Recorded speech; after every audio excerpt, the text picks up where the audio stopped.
सो born appetite जो majestic के episode 4 की स्टार्टिंग में यार जियोंग सोच रही थी कि मुझे ना खुद को प्रूफ करना होगा और खुद को बचा के रखना होगा। तो यार राजा की दादी ना सामने आके यार सबको बता रही थी कि खाना ना कौन सा बनाना है। पर यार उन्हें तो चक्कर आने लग गए थे, फिर भी वो खुद को संभालते हुए बता रहे थे कि तुम लोग को ना आज ऐसा खाना बनाना है जो कि हमारे पूर्वजों के टाइम से बनते आ रहा है और वो ना काफी ज्यादा स्पेशल है। और तुम्हें बना खाना अच्छी भावना से बनाना है, यानी कि रिस्पेक्टफुल तरीके से। और ये बात याद रखना कि खाने के इंग्रेडिएंट में टोफू और स्टू जरूर होना चाहिए और तुम्हें खाना बनाने के लिए ना सिर्फ 2 घंटे का टाइम मिलेगा। तो जियोंग ना फिर यहाँ पे दिमाग लगाते हुए सोच रहे थे कि वो ना ऐसा ही कोई ट्रेडिशनल खाना नहीं बना सकती। तो वो ना यहाँ पे अपने डैड के बात को याद करती है कि जब ना उन्होंने उसे एक सोयाबीन पेस्ट से बना हुआ पास्ता खिलाया था जो कि काफी ज्यादा अच्छा था। तो ये दोनों ही ना फिर यहाँ भागने लग जाते हैं इंग्रेडिएंट्स को लाने के लिए। तो यार राजा की दादी ना उससे कह रही थी कि मुझे लगता है कि ना तुम शायद निराश हो जाओगे क्योंकि मुझे नहीं लगता कि वो लड़की कुछ भी कर पाएगी। तो राजा भी कह रहा था कि आप पानी को देख के ये नहीं जज कर सकते कि वो पोप कितना ज्यादा गहरा होगा, अभी तो जस्ट कॉम्पिटिशन स्टार्ट ही हुआ है ना, इसका नतीजा तो आना बाकी है अभी। तो उसकी दादी तो कह रही थी कि तुम्हें तो पता है कि मैं हमेशा ही बीमार रहती हूँ इसलिए ज्यादा अच्छा खाना नहीं खा सकती। तो यार ये सुन के ना वो कह रहा था कि अब तो कॉम्पिटिशन में ना और भी ज्यादा मजा आएगा, आप देखते जाइए। क्योंकि मैं भी ये बात देखना चाहता हूँ कि ये नई लड़की ना आपकी भूख को कैसे वापस लेके आती है। पर यार राजा की वाइफ को तो लग रहा था कि शायद ना जियोंग हार जाएगी और उसके हाथों के साथ साथ उसका और ह्योंग का रिश्ता भी कट जाएगा, यानी कि वो दोनों ना एक दूसरे से फिर नहीं मिल पाएंगे। लेकिन वही दूसरी तरफ इंग्रेडिएंट लेते समय ना सब लोग जियोंग को धक्का मार के आगे जाके ना सभी इंग्रेडिएंट्स अच्छे अच्छे ले जा रहे थे। तो बेचारी जियोंग के हाथ में तो यार कुछ भी नहीं लग रहा था अच्छी चीजें। यार टोफू तो उसे फिर भी थोड़ा बहुत मिल जाता है लेकिन बाकी इंग्रेडिएंट ना उसे पूरे तरीके से नहीं मिल पाते। वो फिर सोचने लग गई थी कि अब मुझे क्या करना चाहिए। तभी उसकी नजर ना पालक के ऊपर जाती है और वो सोच रही थी कि मुझे ना पालक से कुछ बनाना चाहिए क्योंकि शायद ना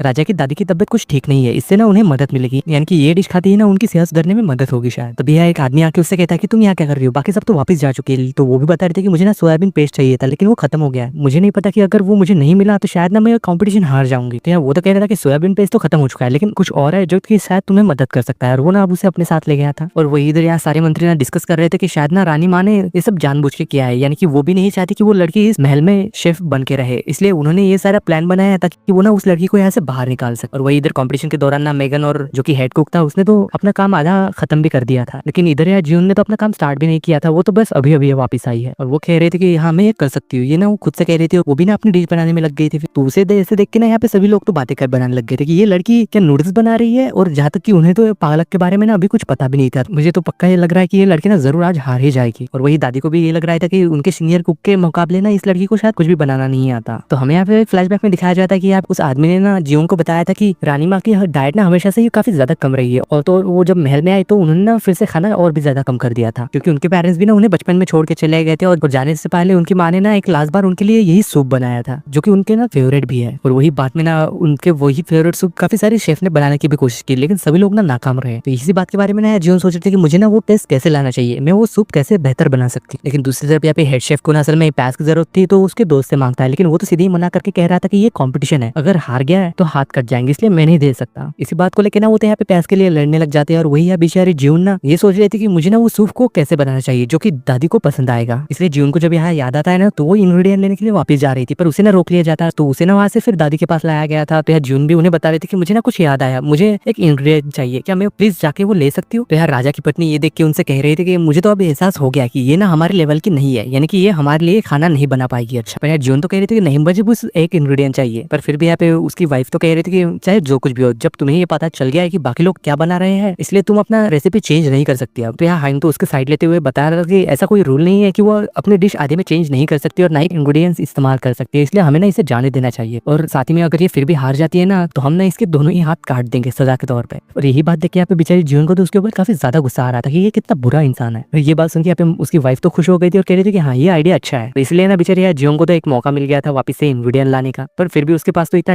टाइम नहीं था कि वो खुद से जाके ले पाया, इसलिए वो ना यहाँ पे उसके दोस्त को भेज देती है लाने के लिए। तो उसके जाती है ना यहाँ राजा की वाइफ उसके नौकर को इशारा करती है कि उस लड़की को ना यहाँ वापस मत आने दे ताकि जियोंग ना हार जाए। पर इस बात से अनजान बेचारी यार जियोंग तो अपना खाना बना रहे थे और यहाँ खाने को ना वो अलग तर्ज देने की कोशिश कर रही थी, और यही सब देख के ना यहाँ पे बाकी लोग तो काफी ज्यादा हैरान थे कि ये लड़की क्या बनाने की कोशिश कर रही है। और वही दूसरी तरफ यार गिलना जब सामान लेके आ रही थी तो एक नौकरानी ना उसे गिरा देती है और साथ ही में वो उसे मारने के लिए आगे बढ़ती है, पर बेचारी जियोंग को इस बारे में कुछ पता ही नहीं था और वो सोच रही थी कि उसके दोस्त अब तक आए क्यों नहीं वापस, क्योंकि यहाँ पे बाकी सबने ना प्लेटिंग स्टार्ट भी कर दी थी और यहाँ पे बेचारी जियोंग का तो अभी तक खाना भी बन के तैयार नहीं हुआ था। और वही यहाँ पे बेचारे हायन को भी लग रहा था कि ये सच में क्या कोई नई डिश बना रही है या फिर इसका सच में दिमाग खराब हो गया है, क्योंकि वो यहाँ पे चाहता था कि उसकी दादी भी ना जियोंग की बनी हुई डिश को टेस्ट करे ताकि वो ना उसे छोड़ दे। लेकिन तभी ना अचानक वहाँ से गिल वापस आ गई थी, उसकी दोस्त उसे ना इंग्रेडिएंट दे देती है तो जियोंग भी ना उसे खाने में डाल देती है। और यहाँ पे किसी को भी आइडिया नहीं था कि उस लड़की ने अभी अभी खाने में क्या डाला। और यहाँ वो नौकरानी भी कह रही थी कि मैंने तो पहले ऐसा कभी नहीं देखा, इसलिए मैं भी नहीं कह सकती कि ये कैसा टेस्ट करेगा। और साथ ही में कह रही थी कि क्या मैं उसे खाना बनाने से रोक दूं, कहीं उसने कुछ गलत तो नहीं किया खाने में कुछ डाल के। तो इस बात से ना यहाँ पे हेयोंग गुस्सा हो गया था और उससे कह रहा था कि तुम ये सारी चीजें कह के ना मेरी इंसल्ट कर रही हो, क्योंकि उसे ही ना मैंने चीफ रॉयल कुक बनाया है। तो यार उसकी दादी ना उसे शांत करवाते हुए कह रहे थे कि अरे वो तो बस उसे रोल बता रही है, तुम्हें इतना ज्यादा गुस्सा करने की जरूरत नहीं है। तो यार वो उसकी दादी के ऊपर भी गुस्सा हो रहा था, कह रहा था कि ये कंपटीशन तो आपकी वजह से ही हो रहा है ना, आपकी डाउट की वजह से, और आप मुझ पे शक करिए कि मैंने गलत फैसला किया है उसे हेड शेफ बना के। यार दादी बता रही थी कि मैंने ये फैसला इसलिए किया है कि सही इंसान को चुना जाए, इसलिए खाना टेस्ट करने के बाद ही फैसला होगा कि कौन हेड शेफ रहेगा। पर यार वो तो पहले से ही जानता था कि ये सारी चीजें ना प्लान है जीवन को यहाँ से हटाने के लिए। तो यार टाइम खत्म हो रही है ना, सबका खाना भी रेडी हो चुका था। तो सबसे पहले यहाँ पे मेगन का खाना टेस्ट किया जाता है, जो कि यहाँ पे सबको ना काफी पसंद आ गया था, और यहाँ पे रानी ने ना उसकी तारीफ भी कर दिया कि क्या अच्छा खाना बनाया। और साथ ही में दूसरी बार हेड कुक का बनाया हुआ भी सबको खाना अच्छा लग रहा था। और जब यहाँ पे बारी आती है जीवन के खाने, तो यहाँ पे सब लोग देख पा रहे थे कि उसने तो सिर्फ यहाँ मामूली सा एक सूप बनाया है और साथ ही में चावल। ये देख के यहाँ पे सब लोगों को तो काफी नॉर्मल लग रहा था, पर फिर भी ये सब लोग मिलकर यहाँ पे टेस्ट करते हैं। तो जैसे ही यहाँ पे टेस्ट करते हैं ना, तो यार उसके बारे में ना कुछ बुरा कह ही नहीं पाते, क्योंकि वो खाना ना सच में काफी ज्यादा अच्छा बनाया था, सिंपल था लेकिन अच्छा था। तो यहाँ पे जीवन सोच रहे थे कि क्या इनको खाना नहीं पसंद आया। तो यहाँ हायूं कह रहा था कि ये खाना ना काफी ज्यादा अच्छा है, काफी ज्यादा रिफ्रेशिंग। और वही यार रानी माँ को भी इतना ज्यादा ये खाना पसंद आ जाता है कि वो ना यहाँ पे काफी ज्यादा पीने लग गई थी। ये पीते ही ना यहाँ उसे तो अपनी मॉम की याद आ गई थी, और साथ ही में वो तो रोने भी लग जाती, क्योंकि इस टेस्ट का सूप बिल्कुल वैसा ही था जैसा कि उनकी माँ ने उनके लिए बनाया। और साथ ही में ना वो यहाँ पे जीवन से ये भी बात पूछते हैं कि तुमने सबसे आखिर में कौन सा इंग्रेडिएंट इसमें डाला था। तो यहाँ वो बता रहे थे कि मैंने इसमें आखिर में क्लैम्स मिलाए थे। और ये सुन के यहाँ पे हेयोंग भी कहता है कि इसीलिए ये डिश इतनी ज्यादा टेस्टी लग रही है। तो ये बात सुन के यहाँ पे जीवन तो उसे थम्स अप दे रही थी और काफी ज्यादा खुश थी वो भी। तो ये बात देख के यहाँ पे उसकी पत्नी तो काफी ज्यादा गुस्सा हो गई थी और कह रही थी कि अच्छा तो इसी तरीके से उसने ना मेरे हस्बैंड को सीड्यूस किया था। और तो यहाँ पे ये बात भी पता चलती है कि रानी ने ना इससे पहले पालक कभी नहीं खाया था, और वो यहाँ बता रही थी कि पालक मुझे कभी पसंद ही नहीं थी, लेकिन अब मुझे पालक का टेस्ट काफी ज्यादा पसंद आ रहा है। और पूछ रही थी कि तुमने पालक डालने का इसमें डिसाइड क्यों किया। तो वो बता रही थी कि मैंने आपके हाथों को ना कांपते हुए देखा था, इसलिए पालक ना कमजोर के लिए काफी ज्यादा अच्छी सब्जी होती है, तो अगर आप पालक खाएंगे ना तो आप जल्दी ही ठीक हो जाएगी। तो ये सारी बातें सुन के यहाँ पे सभी रानियां तो काफी ज्यादा खुश हो गई थी, और खास करके यहाँ की जीवन की दादी, और कह रही थी वो कि तुम ना सच में काफी ज्यादा काबिल हो और आज से ना तुम ही यहाँ की हेड शेफ रहोगी। यानी कि वो यहाँ पे कॉम्पिटिशन जीत चुकी थी, और यहाँ विनर के अनाउंस करने के बाद जब यहाँ सब लोग जा रहे थे ना, तो यहाँ हेयोंग कह रहा था कि अब ना सजा देने की बारी है। तो जैसे ही यहाँ पे पुराने वाले कुक को लाया जाता है उसका हाथ काटने के लिए, तभी यहाँ पे जीवन ना सबके सामने आके उसे रोक देती है और कह रही थी कि ये तो गलत है, मुझे माफ करना, लेकिन फिर भी अगर आप इनके हाथ काट दोगे ना तो आप ना इस सारे कॉम्पिटिशन को खराब कर दोगे। इस बात से यहाँ पे हेयोंग भी गुस्सा हो गया था और उससे कह रहा था कि क्या तुम मेरी बात को काट रही हो, क्योंकि रूल्स ना रूल्स होते हैं, इसके लिए ना इन्हें सजा मिलेगी। पर यहाँ जीवन तो कह रही थी कि आपको पता है इन्होंने आज तक जो भी खाना बनाया है ना उसी की वजह से शायद रानी माँ की तबियत आप तक ठीक रही है, इसलिए उनको लिए ऐसी सजा देना ना काफी ज्यादा गलत होगा। वो तो यार उन लोगों के लिए राजा से सीधे बहस करने लग गई थी, और ये बातें ना यहाँ पे दादी भी देख रही थी और उसकी वाइफ भी। यहाँ जीवन कह रही थी कि हाथ काटने ना जान से मारने के बराबर है एक शेफ के लिए, हम तो सिर्फ यहाँ पे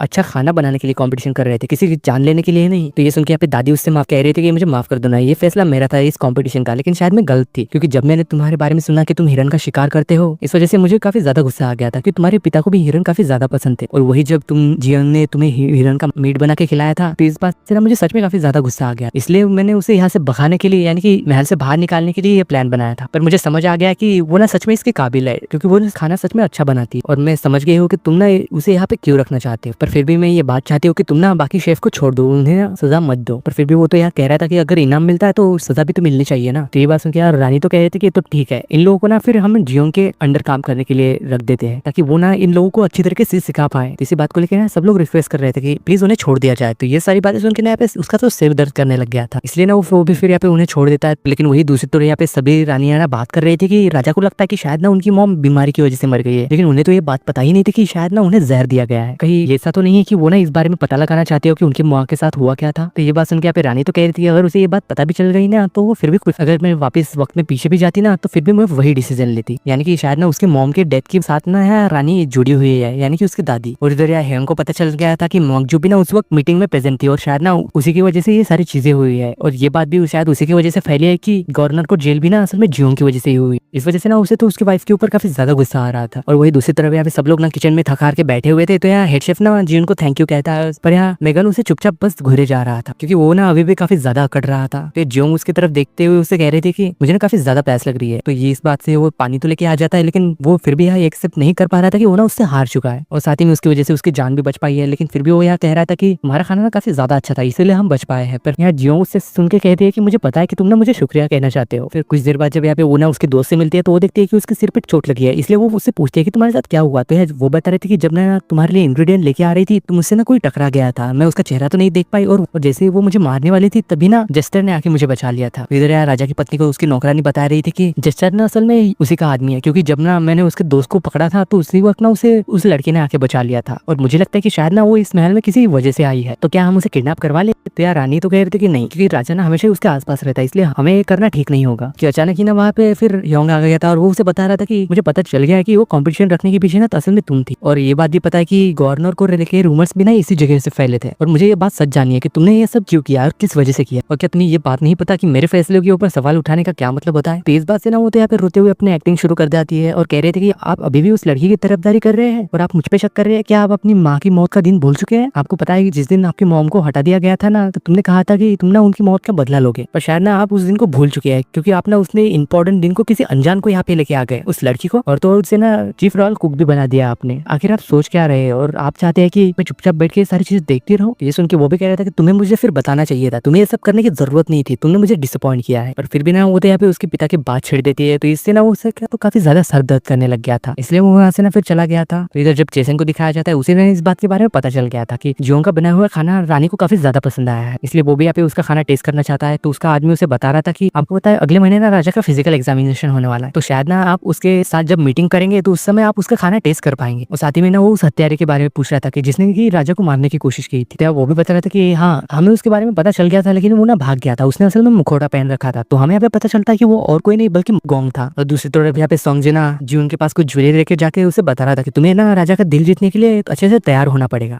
पर वो तो समझ नहीं पा रही थी कि आखिर ये कहना क्या चाहता है। हमारे बीच में ना ऐसा कुछ भी नहीं है, इसलिए तुम कुछ गलत मत सोचना। पर फिर भी वो तो कह रहा था कि क्या तुम्हें सच नहीं पता कि राजा हमेशा ही तुम्हारी साइड क्यों लेते रहते हैं और तुम्हें इतना ज्यादा प्रोटेक्ट करने की कोशिश क्यों करते हैं? वो यहाँ पे बता रहे थे कि क्योंकि वो शायद ना उन्हें मेरा हाथ का बना हुआ खाना पसंद है, इसलिए शायद वो मुझे सपोर्ट करते होंगे। पर वो फिर भी कह रहा था कि तुम्हें क्या लगता है कि तुम सिर्फ यहाँ पे खाने की वजह से टिकी हुई हो? तुम्हें ना उनके लिए और कुछ भी करना पड़ेगा, तभी तुम बच पाओगे। तो जब यहाँ पे रात में ना फिर से जियोंग खाना बनाने के किचन में जाती है और सब लोग यहाँ पे खाने की तैयारी में लग गए थे, तभी ना हेड आके उन्हें बता रहा था कि राजा की तबीयत ना ठीक नहीं है, इसलिए तुम आज जो कुछ भी खाने के लिए बनाओगी ना उसे 2-3 बार चेक करना, नहीं तो आज ना कोई जरूर मरेगा। हेड कुक भी उसे बता रहा था कि जिस दिन भी ना राजा की तबीयत खराब हो जाती है तो उस दिन ना जरूर कुछ ना कुछ गड़बड़ होती है, उनका बिहेवियर ना काफी ज्यादा बदल जाता है, वो काफी ज्यादा खतरनाक हो जाते हैं। तो इसलिए यहाँ पे उन लोगों को जो भी कुछ भी बनाना है ना उन्हें काफी ज्यादा सोच समझ के बनाना होगा। तो ये सुन के यहाँ पे जियोंग सोच रही थी कि वो तो काफी ज्यादा हेल्दी है, लेकिन फिर भी उसे प्रॉब्लम क्या होगी। और सब लोग बता रहे थे कि हमें ना कुछ ऐसा बनाना होगा जिससे कि हम ना उन्हें शांत करवा सके। ये क्या कहना, वो यहाँ पे खाना बनाने में लग गई थी। तो फिर बाद में खाना बनने के बाद जब उसे खाना परोसने जा रही थी तो उसे देखते हैं कि वो यहाँ पे ना काफी ज्यादा गुस्से में है। वो यहाँ पे सब लोग को जाने के लिए वहां से कह देता है, लेकिन यहाँ जियोंग जब जा रही थी तो वो ना उसे रोक लेता है। इस बात से ना वो तो काफी ज्यादा डर गई थी और वो यहाँ पे फिर खाना खाने के लिए बैठ जाता है और साथ ही मुझसे पूछ रहा था कि तुमने आज खाने में क्या बनाया है। वो यहाँ पे कह रहा था कि ये खाना तो तुमने पहले भी बना चुकी हो ना। वो बता रही कि नहीं, ये ना और कुछ है, ये ना पास्ता है, ये तुम्हें जरूर पसंद आए। पर वो यहाँ पे खाने जाता है तो उसे ना खाना ही नहीं आ रहा था। तो यहाँ पे जियोंग ना अपने हाथ से उसे खिला रही थी, तो ये खा के ना उसे तो ये काफी ज्यादा पसंद आ गया था। तो वो ना यहाँ पे पूरा ही चट कर जाता है और साथ ही में ना उसका मूड भी ठीक हो गया था। और साथ ही में यहाँ पे जियोंग ना हंसते हुए उसे कह रही थी कि ये खाना ना मेरे लिए मेरे डैड बनाया करते थे, इसलिए ये खाते ही ना हमेशा ही मुझे उनकी याद आती है। तो हायन तो उसकी माँ के बारे में उससे पूछ रहा था कि तुम्हारी मॉम कैसी थी। तो ये बात सुन के जियोंग कह रहे थे कि वो ना काफी समय पहले चली गई थी जब मैं छोटी थी। ये सुन के यहाँ पे वो साइड होते हुए उससे कह रहा था कि इस बात से तुम्हें काफी ज्यादा अकेला फील होता होगा ना, क्योंकि उसे भी यहाँ पे लग रहा था कि शायद ना उसकी मॉम भी उसकी तरह उसे छोड़ के चली गई। उसके डैड के बारे में पूछा कि तुम्हारे डैड इस वक्त कहाँ है। तो वो कह रहे थे कि वो शायद मुझे ढूंढ रहे होंगे पर उन्हें नहीं पता कि मैं कहाँ हूँ, इसलिए वो काफी ज्यादा परेशान भी हो गए होंगे। तो वो कह रहा था कि ठीक है, मैं उन्हें ना मैसेज भिजवा देता हूँ। ये सुन के वो यहाँ पे हंसते हुए कह रहे थे कि आप ना उन्हें मैसेज नहीं भिजवा पाएंगे, मैं आपसे पहले भी कह चुकी हूँ कि मैं ना इस जगह की नहीं हूँ, मैं फ्यूचर से आई हूँ, तो आप वहाँ पे कैसे मैसेज भेजेंगे? अगर शायद ना मेरे पास अभी मेरा बैग होता तो मैं आपको ना इस बात का यकीन भी दिला पाती। तो हायन को याद आता है कि ये शायद उसी चीज की बात कर रही होगी जिसे कि उसे ना पहाड़ी से नीचे फेंक दिया था। तो जियोंग बता रहे थे कि उस बैग में ना एक बुक थी पुरानी वाली, और उसी बुक की वजह से शायद मैं यहाँ पे आ गई थी। तो वो कह रहा था कि अच्छा ठीक है, तो तुम्हें तो मेरे फ्यूचर के बारे में पता ही होगा, तो मेरे बारे में कुछ बताओ। अगर तुम इस बारे में सही बताओगे तो शायद ना मुझे तुम्हारे ऊपर भरोसा हो भी जाएगा। तो ये बात तो यार जानते थे कि उसे ना जल्दी ही राजगद्दी से हटा दिया जाएगा, पर फिर भी ना वो यहाँ पे ना नहीं बता पा रही थी क्योंकि शायद ना इस वजह से वो गुस्सा हो जाता और कह रही थी कि तुम्हें ना ये साल अच्छे से बिताना होगा, यानी कि तुम्हें ना सबके साथ अच्छे से बिहेव करना होगा। तुम कितना ही किसी के ऊपर गुस्सा कर लो पर फिर भी ना तुम्हें खुद के ऊपर कंट्रोल रखना होगा और साथ ही में सुरक्षित भी रहना होगा अपने आसपास के लोगों से। तो उसके जाने के बाद यहाँ पे हायुंग एक बुक लिख रहा था जिसके अंदर की उसने सभी डिशों के बारे में लिखा था जो कि जियोंग ने उसे खिलाई थी, और साथ ही में उसे ये भी आता था कि जियोंग ने ना एक बुक का नाम भी बताया था, तो वो ना उस बुक का नाम भी यहाँ पे लिख लेता है। तो हमें यहाँ दिखाया जाता है कि उसी बैग के अंदर ना वो बुक चमकने लग जाती है और अचानक से ही फिर वो गायब भी हो गई थी। इसका मतलब कि ये वही बुक है जो कि जियोंग के पास है और जियोंग को इस पास्ट में लेके आई है। तभी यार उसका सेवक आके ने उसे बता रहा था कि हमारा एक आदमी ना गायब हो गया है जो कि आपकी माँ की डेथ के बारे में पता लगा रहा था। जब मैं उससे मिलने गया था ना तो वहाँ पे सिर्फ मुझे ये मिला और उसके ऊपर काफी ज्यादा खून के निशान थे। हायुंग यहाँ पे सोच रहा था कि शायद उन्हें उसे किसी ने मार दिया होगा, पर फिर भी इन दोनों के बीच की बात तो सिर्फ इन दोनों को पता थी, तो उसे फिर किसने मारा? तो उसे तो यहाँ पे फिर भी समझ नहीं आ रहा था कि उसकी माँ ने ऐसा क्या गलत किया था, उनके साथ ऐसा क्या हुआ था जो कि ये सारे मिलकर ना इस बात को छुपाने की कोशिश कर रहे हैं। तो इसलिए ना उसे तो यहाँ पे सभी लोगों के ऊपर शक हो रहा था क्योंकि सभी लोग ना यहाँ उसकी गद्दी हत्या आना चाहते थे। वो यहाँ पे ना काफी ज्यादा अकेला फील कर रहा था और काफी ज्यादा ड्रिंक भी कर लेता है। है। तो उसका सेवक ना आके जियोंग को उठा देता है, कह रहा था कि राजा ने ड्रिंक कर ली है। तो बेचारी जियोंग तो मजे से सो रही थी, इसलिए वो ना यहाँ पे रात में उठ के खाना बना के उसके लिए ले जाती है। तो वो देखती है यहाँ तो वो तो बेहोश हो चुका है पी के। तभी ना यहाँ पे वो ना उसे अपने पास खींच के ना सुला देता है। और यहाँ वो ना काफी ज्यादा पास में आ चुके थे और यहाँ जियोंग को भी काफी ज्यादा अजीब लग रहा था, पर यहाँ फिर भी हायोंग तो काफी ज्यादा नशे में था और वो यहाँ पे रो रहा था। और ऐसे में ना वो यहाँ पे जियोंग को इतने ज्यादा करीब देख के वो तो यहाँ पे उसे ना किसी कर लेता है। और इसी सीन के साथ बॉर्न एपेटाइट ऑफ मैजेस्टी के एपिसोड 4 की एंडिंग होती है।